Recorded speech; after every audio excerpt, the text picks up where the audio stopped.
Hello মিষ্টি বন্ধুরা, আমি দেবজ্যোতি। তো আজকে আমরা করব ভোগ, যেটা হয়েছে এর আপকামিং কাজ। অভিক সরকারের গল্প অবলম্বনে সেটা ট্রেলার ড্রপ করেছে, কয়েক মিনিট আগেই জাস্ট ড্রপ করেছে। তো সেটার review, the last time I was this early, Jyoti Bose was banging his sister in law. এবারটা কাটতে হবে। তো আমার ট্রেলারটা কেমন লাগলো? তো দেখুন, এই কথাগুলো আমি টিজার রিভিউর সময়ও বলেছিলাম যে ভোগের যে সানডে সাসপেন্সের অ্যাডাপ্টেশনটা আছে, এবং আমি প্রথমেই বলে দিই সানডে সাসপেন্সের কম্প্যারিজন কিন্তু আসতে বাধ্য। কারণ ভোগ গল্পটা সানডে সাসপেন্স পপুলারাইজ করেছিল বলেই কিন্তু একটা ভোগের মতো ওয়েব সিরিজ গ্রিনলিট হচ্ছে। অভিক সরকারের অনেক ভালো ভালো ভূতের গল্প আছে, ইভেন ভোগের থেকেও ভালো ভূতের গল্প আছে, যারা পড়েন তারা জানেন। আজকে ভোগ অ্যাডপ্ট হচ্ছে তার কারণ সানডে সাসপেন্স পপুলারাইজ করেছিল, পপ কালচারের ডিসকোর্সে ঢুকিয়েছিল তাই। এবার মেন সমস্যাটা, ভোগের সানডে সাসপেন্স অ্যাডপ্টেশনটা যখন এতটা আইকনিক, তো মানুষের কাছে একটা পয়েন্ট অফ রেফারেন্স আছে। এবার আপনি যখন একটা প্রোডাক্ট বানাচ্ছেন যেটা অলরেডি দর্শকের যে পয়েন্ট অফ রেফারেন্স আছে সেটার থেকে যখন খাটো হচ্ছে, সেটা ওয়ার্ক করছে না। এটা আমি টিজারেও বলেছিলাম। ভোগের যে ট্রেলারটা এসছে সেটা কিন্তু ওকে ট্রেলার, সেটা কিন্তু খারাপ নয়, বাট আমাদের যে পয়েন্ট অফ রেফারেন্সটা আছে সেটা এতটা স্ট্রং, তার থেকে যখন নিচু আসছে, এবং আবারও সানডে সাসপেন্সের কম্প্যারিজন আসতে কিন্তু বাধ্য। It's a different dimension all together, ওটা অডিও এটা ভিডিও, বাট মানুষের কাছে পয়েন্ট অফ রেফারেন্সটা আছে। তো যখন সেটার থেকে খাটো হচ্ছে, পিপল আর আপসেট। এটাই সমস্যাটা হয়ে গেছে। এবং এখানে যে অ্যাপ্রোচটা নেওয়া হয়েছে, এই ট্রেলারটা না, আপনারা যারা ভোগ গল্পটা শুনেছেন, অনেকে হয়তো পড়েওছেন, এই গল্পটা পুরোপুরিভাবে টেক্সটটাকে একদম literally line by line follow করে। আমরা দেখতে পাচ্ছি অনির্বাণ ভট্টাচার্য কিউরিও শপে যাচ্ছে, সেখানে সে একটা খুব ইউনিক লুকিং আর কি একটা দেবী মূর্তি দেখছে, যেরকম হিন্দু ধর্মে যেরকম দেবীর বিগ্রহ দেখা যায় না, বাড়িতে আনছে। তারপরে তার একটা কাইন্ড অফ সাইকোলজিক্যাল ব্রেকডাউন হচ্ছে, পুরো লাইন বাই লাইন ফলো করছে। যে যে অ্যাপ্রোচটা সৃজিত মুখার্জি আমাদের ফেলুদার ক্ষেত্রে করে থাকেন, যে পুরো লাইন বাই লাইন টেক্সটটাকে ফলো করছেন। এবং আবারও সৃজিত মুখার্জি অসুস্থ, গেট ওয়েল সুন সৃজিত দা। কিন্তু ব্যাপারটা হচ্ছে, সেই অ্যাপ্রোচটা কি খুব ভালো হয়? মানে সৃজিত মুখার্জির ফেলুদার কাজগুলো কি খুব ভালো হয়? হয় না। এখানে আপনি কি করছেন, এই যে পুরোপুরিভাবে টেক্সটটাকে লাইন বাই লাইন অ্যাডপ্ট করে কি করছেন, you are expecting the familiarity to work.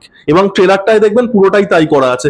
ওই দেখো ওইখানে সুভাষিস মুখোপাধ্যায় বলছে যে ভালোবাসা সব থেকে বড় তন্ত্র, সব থেকে বড় জাদু।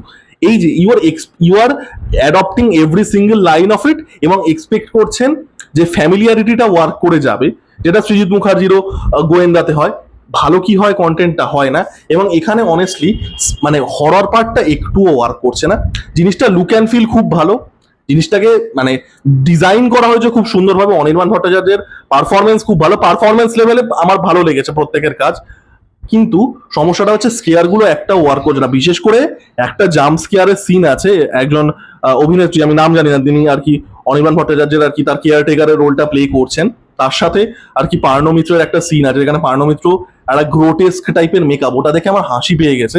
এবং স্কেয়ার মোমেন্ট গুলো একটাও কাজ করছে না। ফার্স্ট অফ অল, ভোগ যে গল্পটা আছে, এটা আমি আগের দিনই বলছিলাম, it's more of occult story. এবং এখানে অকাল্ট কথাটা আমি আগের দিন অনেকে আমাকে দেখছিলাম যে আমি যে কি করে একটা মাতঙ্গীর রূপকে অকাল্ট বলতে পারি। অকাল্ট জনরাটা, আমি এখানে ধর্মের দিক দিয়ে অকাল্ট বলছি না, আমি ধর্মের দিক দিয়ে অপদেবী বলছি না, আমি জনরাটাকে অপদেবী মানে জনরাটাকে অকাল্ট বলছি। এই অকাল্ট বেসড কাজ জাম্প স্কেয়ার দিয়ে হয় না। এবং সমস্যাটা হয়ে গেছে, আপনি একটা স্ট্রেট ফরওয়ার্ড হরর বলার চেষ্টা করছেন না অকাল্ট ফ্রেমওয়ার্ক, যেখানে ভয় আছে, বাট নেসেসারিলি ট্র্যাডিশনালি ভূতের সিনেমা বা ভূতের গল্প নয়। টিজারেও বলেছিলাম কথাগুলো, তো ওয়ার্ক করছে না। The scare parts does not work. এবং ওই যে পার্টটা আছে, বিশেষ করে পার্ণ মিত্রর সাথে, যেখানে একটা গ্রোটেস্ক আই থিঙ্ক মেকআপ করা, মানে দেখে হাসি পাচ্ছে honestly speaking. It should have been much much more psychologically driven. এবং লাস্টে আমি পার্ণ মিত্রের কথাটা বলবো। দেখুন, ভোগ গল্পে একটা যৌনতা আছে, ভোগ গল্পের মধ্যে একটা সেক্সুয়াল আন্ডার কারেন্ট আছে, বাট সেটা এরকম নয়। এখানে ফ্ল্যাট আউট ডামরির ক্যারেক্টারটাকে সেক্সুয়ালাইজ করে দেওয়া হয়েছে। মানে এটা কিরকম ক্রিয়েটিভ চয়েস আমি জানি না অনেস্টলি।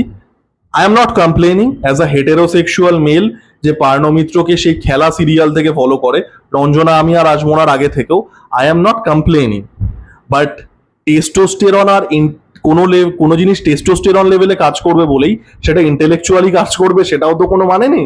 তো it's a weird creative choice, এবং যেটা বললাম ভোগ গল্পে যে যৌনতাটা ছিল সেটা অন্যরকম ভাবে ছিল। তো ওভারঅল খুব ওকে একটা ট্রেলার। আমার অনেস্টলি এই সিরিজটা থেকে খুব একটা আশা কিছু নেই। আমি টিজার লেভেলেও এই কথাগুলো বলেছিলাম। ট্রেলার লেভেলেই যে টিজারে যে জিনিসগুলো দেখতে পেয়েছিলাম সেটা অনেক ফ্লেশড আউট ওয়েতে দেখতে পাচ্ছি। তো অনেস্টলি স্পিকিং আমার ট্রেলারটা ওকে তো লেগেছে, বাট এই কাজটা সম্পর্কে আমার খুব একটা আশা কিছু নেই। আপনারা যারা ট্রেলারটা দেখেছেন আপনাদের কেমন লাগলো জানাবেন। লাইক, কমেন্ট এবং সাবস্ক্রাইব করে আমার পাশে থাকুন। ধন্যবাদ।